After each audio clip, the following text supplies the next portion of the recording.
right, I'm back here at the Scarlet Faithful podcast after a stomach virus that I don't wish even on Seton Hall fans. Kept me out of check the last few days. I did have the preview for Seton Hall Rutgers on Friday and was unable to get a reaction out, so wanted to get something out this morning. If you have the chance to get the stomach virus, I highly recommend a pass. Unless you want to lose some weight before the holidays, it's a great thing for that. But I was literally laying on my couch, pondering death, watching this game. And it gave me some perspective because I think not being able to comment that night, seeing other comments, seeing reactions, kind of fascinates me the way this team is viewed right now. And wanted to dive into that a little bit, give some observations on the game, and just obviously talk about what's ahead with this team. I mean, the way I see it, this has been a rivalry for a long time. And if you followed this rivalry for a long time, it's a 50-50 battle every time. And we've seen plenty of bad Rutgers teams beat good Seton Hall teams.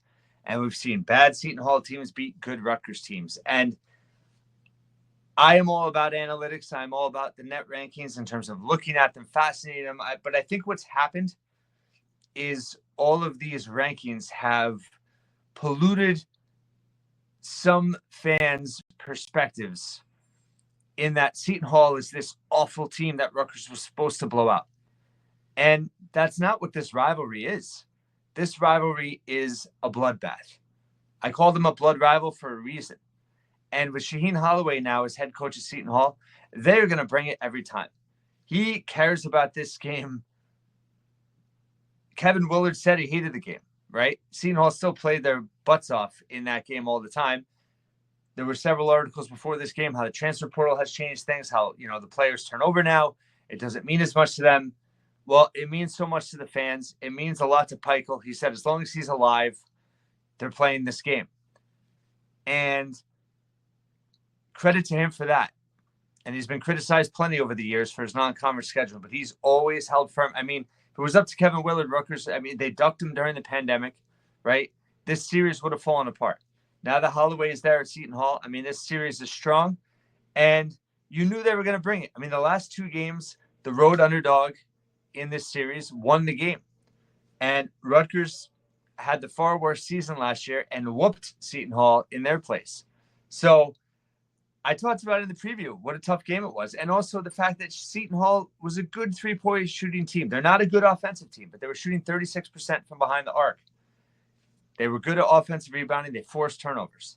And Rutgers in this game got in trouble because they were very sloppy with the ball from the outset and gave Seton Hall a pulse.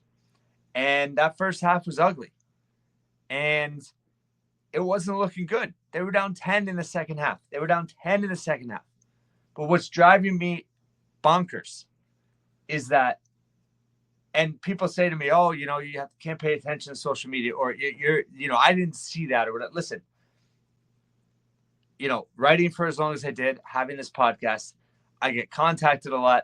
I see a lot of comments, my tweets, my videos, but also just what I see out there. It's part of my perspective to be able to do this, right? To give my perspective. It's important that I have a pulse on what fans are saying. And if you look at all the social media, if you look at all the different, there's so much focus on the poor free throw shooting the last two games. Rutgers was shooting 76% on the season coming into those two games. They shot extremely poor in both of these last two games. They were 13 of 28 against Seton Hall. They were 10 of 19 in the second half. Not good.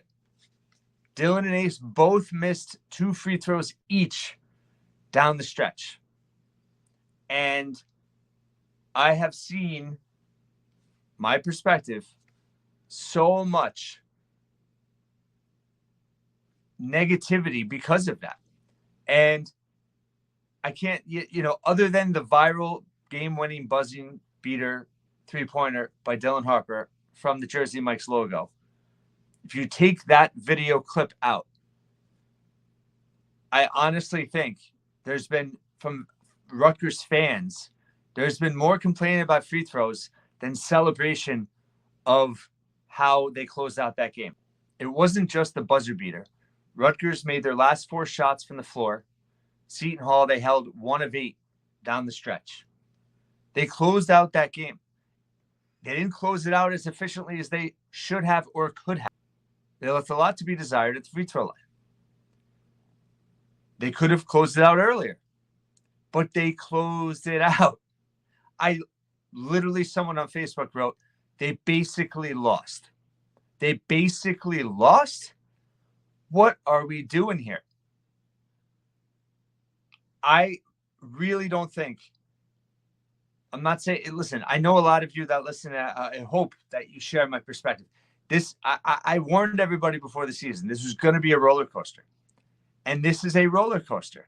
This team is learning trial by fire. They are learning along the way. They're sharpening iron. And they hit some rough spots. But the last 2 games, they learned how to close out and win close games. And there is major value there that this team struggled on earlier in the season. Alabama, Texas A&M, those were 2 golden opportunities to pick up quad 1 wins that they couldn't close out in the final minute. And against Penn State, a good team, and a quad 1 win. And then Seton Hall, a quad 4 win, not a good team right now, but a rivalry game that you had to have, down 10 in the second half. Rutgers did not play well in this game. Turned it over 15 times. Seton Hall had a 15-9 edge at points off of turnovers. It was even on the boards. But offensive boards, Seton Hall had an 8-5 edge, 10-7 second chance points. Their bench outscored Rutgers by 8. They outscored them by 12 in the points in the paint. Rutgers did have a 14-9 edge in transition. Seton Hall had 11 steals in this game. Rutgers did not value the basketball. They shot poorly from the line. They did shoot well from 3, which I want to talk about. But they did not play good interior defense for a lot of this game. And yet they found a way to win. They held them to 1 of 8 down the stretch. And they came back and they won. And let's talk about Ace Bailey's elite shot making in that first half. He kept Rutgers in this game. This is a journey, right? And I think what's happening is that expectations for some are so high that this team's not going to meet them. Unless they make a Final Four, they're not going to meet them. And people are just nitpicking along the way, right? And when my optimism for this team, and I said this before the season, my optimism was not for November and December for how this team was going to look. It was for how this team could potentially look in February and March. And I still firmly believe they're on the right track. It's been ugly at times. It's been concerning. And I should say here, concerns are completely fair. I'm not I never criticize fans for having concerns. What I'm saying is the on the ledge mentality right now of how bad things are is a gross exaggeration.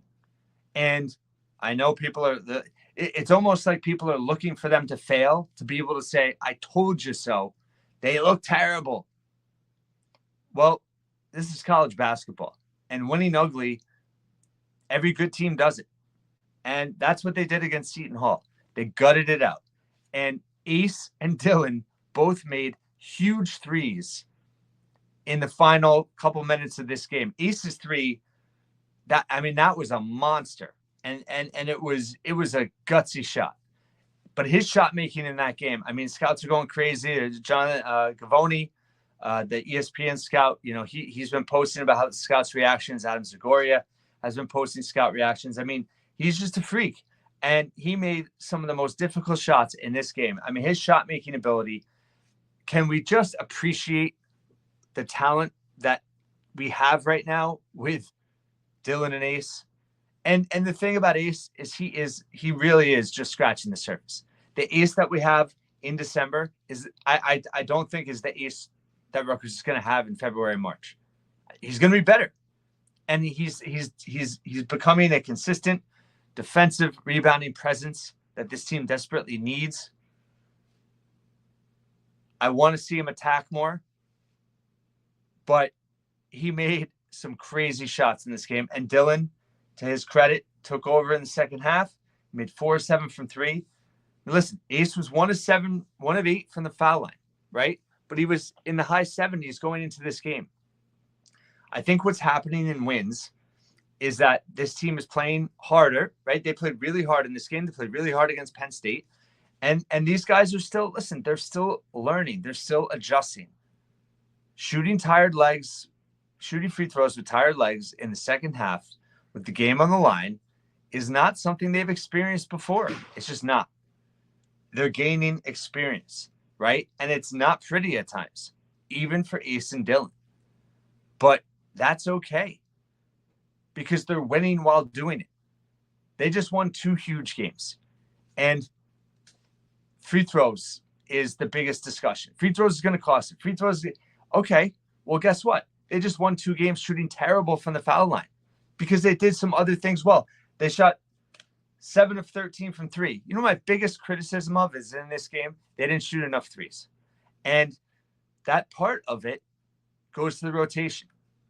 And I think what's obvious happening is that Steve Pikiell's making a conscious decision in the second half where he wants a combination of Jeremiah Williams, Jordan Durkak, and J. Mike on the floor for defensive purposes.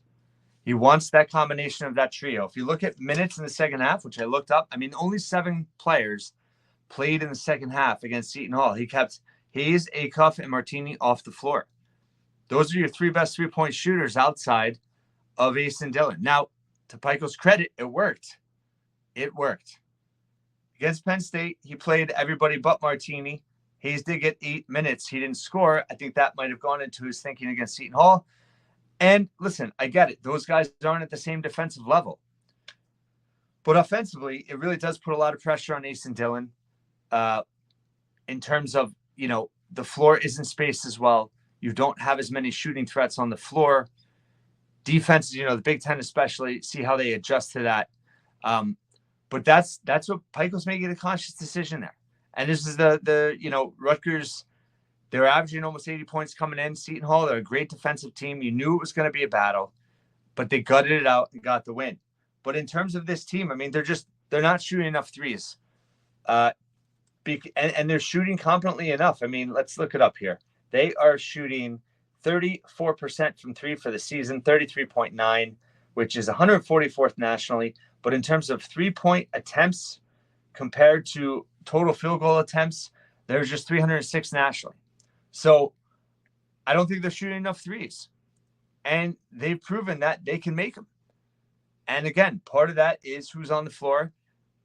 But I think, you know, there's a lot of focus on how far can Ace and Dillon take this team. And obviously, they are the catalyst for this team. They're the unquestioned stars. And they are the biggest reasons of how far they can go and the ceiling. But let's just stop acting like the barrel is empty, that there's no other pieces on this team. There are obvious pieces. It just hasn't fully clicked yet. And again, it's still December. You have to get through these next 2 games. You got to be Princeton on Saturday. You have to be Columbia.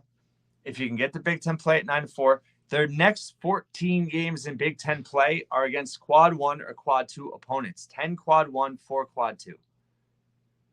All the opportunities are in front of them. So yes, they have to get through these next 2 games. Princeton's going to be a battle. And I don't care if they win by 1 point. And yes, they beat Seton Hall and they went backwards in the net rankings. They're in the 80s now. Not going to worry too much about that if this team wins. If they lose a bad game, you want to go ballistic, go for it. If this team fails to have a winning record in Big Ten play and they miss March Madness, go ballistic. But the overreactions to a rivalry win and the lack of focus on the shot making that Ace and Dillon delivered in that game, the defensive stand that this team made down the stretch, Jordan Durkak. Let's talk about the pieces. Jordan Durkak, he's not a perfect player. He's offensively challenged. But talk about a gamer. Pikel had him come off the bench last. He doesn't care. He brings it. And he was huge in this game against Seton Hall. He had, 9 points off the bench?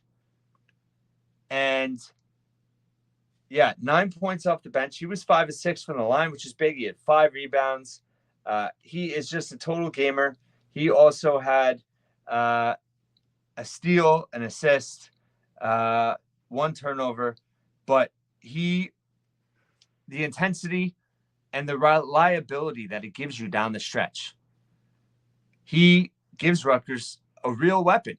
And he's a reliable player at this point. It's probably an unfair comparison, but he gives me Caleb McConnell vibes. He's not at the defensive level that Caleb was, but he's a really reliable defender. He's got good size. He plays tough as nails. He's willing to do all the little things like Caleb, and he can make big shots at times. Jeremiah Williams, he struggled offensively from a consistency standpoint. He's had that shoulder issue, and I think that's been an issue at why he hasn't been more consistent. As he gets healthier, he's going to get more reliable, I think. And he has become a true ball stopper for this team, and he's a leader out there on the floor. If he can get more consistent from an offensive perspective, this team's going to be better. So right there, you have 2 key pieces. The centerpiece between Egbole and Somerville, they're not top half duo, but I don't think this duo is killing you at all. First of all, Somerville is super efficient offensively, and he brings an intensity on the floor, and he's getting better on the defensive end. And by the way, he's shooting 79% from the foul line. He was, he's shooting 27 to 34, 79.4% from the line. And in this game against Seton Hall, he was 3 of 4. He had 3 boards, 24 minutes. Pikel's given him a real run in the second halves. The last 2 games, he had 12 and 14 minutes in the second half. The only players to play double-digit minutes in the second half of the last 2 games was Ace, Dylan, Somerville, J-Will, and Durkak. Davis played 14 in the second half against Seton Hall and 9 against Penn State. I'll be honest, I was surprised that Davis got so much run in that second half. He was the smallest player on the floor. He didn't bring you anything on an offensive perspective. Sometimes I think Pikel plays the long game just in terms of keeping him bought in because he is valuable on the defensive end. And he did a great job in the Penn State win, slowing down Ace Baldwin. And I also think that lineup was just kind of clicking, and he ran with it, and he kept it going. In terms of your shooters, I mean, listen, it's Hayes, Acuff, Martini to a lesser degree now, I think. But Hayes and Acuff, those are guys you got to get going. And, it's like they get a run in the first half, and if they don't get hot, they don't get as much consideration in the second half. And defense is part of it, right? But I think there needs to be more of a priority in getting those guys going. I mean, Rutgers right now has 5 guys shooting over 35% from 3. When is the last time that happened? I don't know, but it's a long time. Right now, you have there you go. Harper's 20 of 55 for 36.4%. Ace is 13 of 37 for 35.1%. You have Hayes, 13 of 30, 43.3%. Acuff's 8 of 21, 38.1%. And Martini is 10 of 24, 41.7%. That is versatility from behind the arc, but you have to prioritize it. So I really hope that we see more of a focus there. And that is again, this team evolving, this team becoming something that they aren't fully yet, that I think they can become. I just think the doom and gloom of this team and kind of like waiting for them to fail. I don't think people hope for them to fail. I think people are waiting for them to fail. I think some people, I think that there's this it's almost like a defense mechanism. We don't want to believe, right? I think some people thought with Ace and Dylan, this team was just going to be top 15 all season. They'd be 10-1, 9-2 at this point, and they're not. So the sky is falling. They're barely winning games, right? I think again, I said this was going to be a journey. And the way they closed out that Seton Hall game, this team has guts. This team is learning to win. This team is getting hardened, battle tested. All right. And I think the fruits of that are going to bear in Big Ten play. I really do. And they're gonna have some stinkers, right? But they're gonna have some big wins too. I really believe that.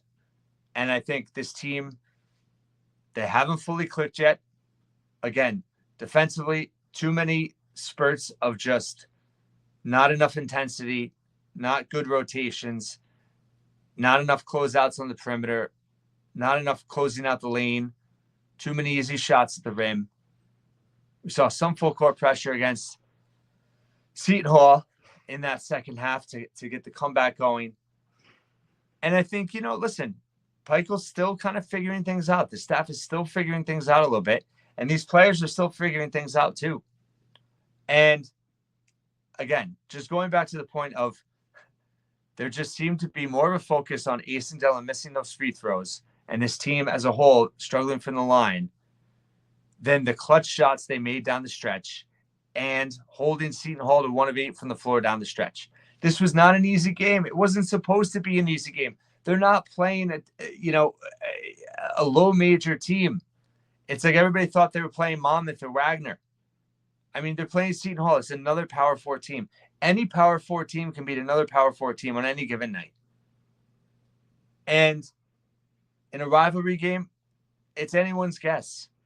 It's anyone's guess. And the lessons they're learning while winning is what it's all about, right? It's a lot harder to learn lessons when you lose. And I still see the potential with this team. I get the concerns, right? But the free throw shooting, they have to shoot better. But I think that they're learning how to play harder on the defensive end. They're learning how to play in more intense games, and it's impacting them on the free throw line. And they have to be better. But they also are really good at getting there. And that's why they have to get better. Right now you have Dillon, Jordan Durkak, and Somerville. They're all top 320 nationally in fouls drawn. Fouls drawn for 40 minutes. Dillon's almost 7 a game. This is based on if they played a 40-minute game. Dillon almost 7 fouls a game. Somerville and Durkak over 5. Their free throw rate, which is how often they get to the line, is 36 nationally, 41.6%. This team can get to the free throw line. They just have to capitalize. And to shoot as poorly as they did the last 2 games and still win, I mean, I don't know how that's doom and gloom. That shows they're doing enough to win. Are they winning to, is style points? Yes, style points helps with net. And yeah, it'd be nice for them to do that. But I don't get the complaining and gloom from not doing so, right? And you're going to have all these opportunities in front of you. You just have to win games. You have to keep winning. They have to be smart against Princeton. They have to come out with some fire. Week off, finishing finals. Princeton's going to have, I think, a 10-day break going into this game. I'll have a preview before the game. But I just want everyone to take a breath and everyone to appreciate this journey, whatever happens. Because these 2 talents, we're not going to see maybe ever. And that's sad to say, but at the same time, this could be 2 generational NBA talents that go down as all-timers.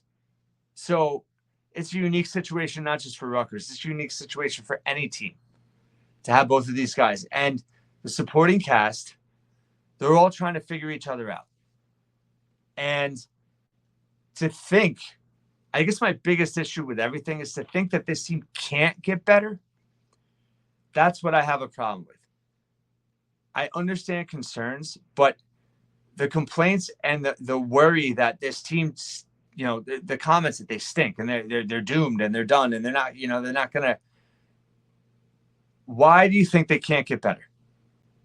Why? Because they've struggled defensively, because at times the offense looks completely disjointed. Okay, those are fair points of why they're not where they need to be right now. But to think that this team can't evolve, that this team can't learn, that this team can't gel, it's insulting to the coaching staff. It's insulting to the players. And when you can close out 2 games the way in which they did this past week, it gives me hope. And this Princeton game is huge, but winning Seton Hall in any way, I mean, if you, through the years, this series, it's special. And it's not another game. And a win is a win is a win in any game, but especially Seton Hall. And they pulled it out. And it did not look good for a long time in that game. And you know what? There's value in that. There is value in having the stones to come back and pull out a game. That will show up in February and March. I think I'm done with my whatever this is. I had a podcast I recorded with David Anderson on Friday that I had some technical glitches with editing, and then I got really sick. So I'm going to get that out, I think, on Tuesday as well. I have pressers for Peichel from this game. I also have Greg Schiano's presser for Bowl Week. David Anderson and I will be back soon to talk about the bowl game. There's a lot going on. I didn't have my background today. I'm still getting back in the mix. I had a huge work project that I had to present yesterday without eating solid food yet for 3 days. So I'm getting back at it. But I just want to spread, it's the holidays. Can we have some hope? Can we have some happiness? Can we believe in something? Can we believe in this team? I want to believe in this team. And until they're dead, I won't stop believing. And I hope you won't either. Thanks so much for listening and watching once again here at the Scarlet Faithful Podcast.